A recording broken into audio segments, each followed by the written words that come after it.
This is video 3 for Trauma Lens Care, and we will be talking about ACEs, or Adverse Childhood Experiences. I would like to just go back just a little bit and reference in video 1 when I talked about working with a specific inmate. One of the things that I recognized in working with inmates was that their average ACEs score was incredibly high. And you're going to learn statistically what the average score of 7 means in someone's lifespan. Because when we look at ACEs, we can, as a nurse, I see them as a cholesterol score for childhood trauma. And so a 7 is an incredibly high score. But the best part about teaching ACEs in the jail was that it wasn't used as an excuse. It wasn't I had a bad childhood and this is why I'm doing this.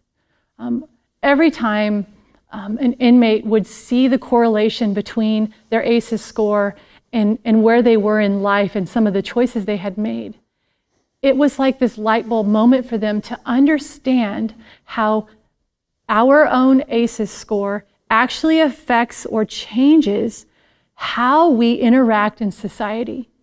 And that is so true for even those of us who are not currently incarcerated. I have a high ACEs score of 4, and I will tell you that because I understand I have a high ACEs score, I have to parent differently because I am bent to parent, or I was bent to teach in the classroom a certain way because of how things happened in my childhood. So I have triggers and things where I now recognize and I'm able to change the trajectory of how I do things because I recognize that. And so when we are doing ACEs today, what I want you to do is, number 1, yes, there are students in our classroom that have high ACEs. We want to take this opportunity to talk to you about your ACEs and how that might affect you and how you are relating to the students in your classroom, how you might be triggered by the students in your classroom, and how you might even relate to your coworkers. And it's important to understand, if you have a 0 score on ACEs, that's awesome. That doesn't mean that you have never had trauma. It also doesn't mean that you have a free ticket in your classroom and how you're teaching, right? We just know that understanding ACEs gives us a responsibility to act upon those and to work within that frame of understanding that our brains may perceive things differently than someone who has a 0 score. And so what we want you to do is take the ACEs quiz. Some of you may be really familiar with it and gone through this before. Some of you maybe not. So in the description of the video, there's a link to the quiz. It's 10 questions. They're yes or no questions you can go through. And you just answer yes or no. And every yes counts as 1, and so you can kind of get a tally. And so we want you to go through and find out what your ACE score is, and then we're going to talk a little bit more about what that means in the classroom. The ACEs study came from Dr. Felides in Southern California, and in the early 90s, he ran an obesity clinic. And the reason why I want to share with you guys where we learned about ACEs is because this is a profound thing that he learned, and it really helps us. We talk about ACEs a lot, and it is really vital information. And so as we look back at where this study came from, it helps us to understand how we can apply it. And so in Dr. Felides' obesity clinic, he had women that were in there that were diagnosed morbidly obese, and he was working with them to help them to overcome their weight issues. And so he felt like he developed some really good strategies. He had a really extensive interview process. He talked with these women, and then they developed a plan to help them lose weight. And he was really successful. And so one of his cases he talks about was a lady who went from about 400 plus pounds down to her target weight of about 120 pounds in about a year's time. And he felt like the success was incredible. Like she was feeling really good about herself. And then, and she had lost that weight, and then she was maintaining that. So months are going by and she's maintaining her ideal body weight. And he says, you know, look, this is amazing. Like we figured out how to help these people. And so then at some point, about 3 months later, she ends up back in the clinic and she's just getting her checks and she started to gain weight. And then this snowball started to gain momentum, so to speak, in her life, and she gained weight at an incredibly rapid rate. So she gained something like 100 pounds in the next month, like an incredible number. And Dr. Felitti said, what happened? How could this possibly happen? He says, I didn't even know that you could gain weight that fast. And so then he said, we need to find out what's going on, because she had done so well for a year and a half, and then this happened. So he brought her in the clinic and he interviewed her again. And in a really tough conversation, she told him that at work, that she had been propositioned for sex by an older gentleman at her work. And what Dr. Felitti didn't know, that she now shared with him, was that when she was a child, in her adolescent years, she had been molested by an older family member, and it had gone on for a prolonged amount of time. And when she had interviewed to get into this program, she had not shared that with Dr. Felitti or them. She had not said that this had happened. She didn't tell anybody. But what she now admitted was that when she was propositioned at work, that it had triggered her at a really deep level, and it had brought up the emotions and kind of sent her back into that trauma that she'd experienced as a child. And so her defense mechanism to protect herself, her survival mode was kicked in, and she started to eat and she started to gain weight. And so what Dr. Felitti kind of recognized was that potentially that this weight issue was a defense mechanism for her having been violated sexually when she was a child. So he went back and he re-interviewed all of his participants in his study. And he asked them, and what came out was that none of them in the initial interview had admitted to any being violated. But later, when he talked to him again, 60% of his participants had been sexually violated when they were kids.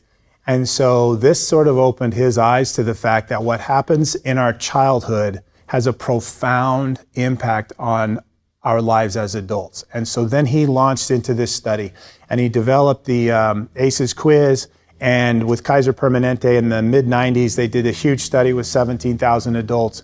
And so when we look at the data from that, they're correlated physical health problems with childhood trauma. And the correlation is really striking. And so this is not something we take lightly when we talk about ACEs. This is a challenging thing. I have 0 ACEs. My wife has 4 ACEs. Some of our kids have 6 ACEs. It's a real part of our life, and it needs to become part of our conversation as teachers, that it tells us a lot about our students and it tells us a lot about ourselves. And so we're going to share with you right now some of the statistics from that study, so you get kind of an idea of what these numbers actually mean. Looking at this slide shows us that as our ACE score goes up, so does the risk of a lot of disease and social and emotional issues. When we get to an ACE score of 4 or higher, we start to see real issues. Chronic pulmonary lung disease increases by 390%. Hepatitis, 240%. Depression goes up by 460%. And attempted suicide rate goes up by over 1,200%. Always when we're teaching this, we want it to be understood that having a high ACE score is not some self-fulfilling prophecy. I have an ACE score of 4, as my husband mentioned, and I feel like I'm doing pretty well most of the time. But a lot of that is because I've recognized several things. And when I first started in the classroom, these are some of the things I didn't know that I was dealing with because the ACE study wasn't out yet. I had a higher stress level. Smaller things would tip me off. I tended to have what we call Teflon for good, Velcro for bad. So if an incident happened, I was going to grab on to the bad things, and then I was going to ignore the good things, because that was a survival mechanism for me. I also had a very narrow window of tolerance. I really, really struggled with stressful days, and even especially when we started parenting children from hard places, I recognized that because I had a high ACE score and that they had high ACE scores, that we were going to trigger each other. Remember small brain fighting small brain? Unless I recognized that my response that I wanted to give was being born out of an ACE score 4 instead of saying, nope, this moment, I'm okay, I'm safe, I'm going to co-regulate my child. We also know that having a high ACE score and being a teacher as being a stressful job, we might have maladaptive coping mechanisms. We might be bent towards doing things that are unhealthy in order to cope.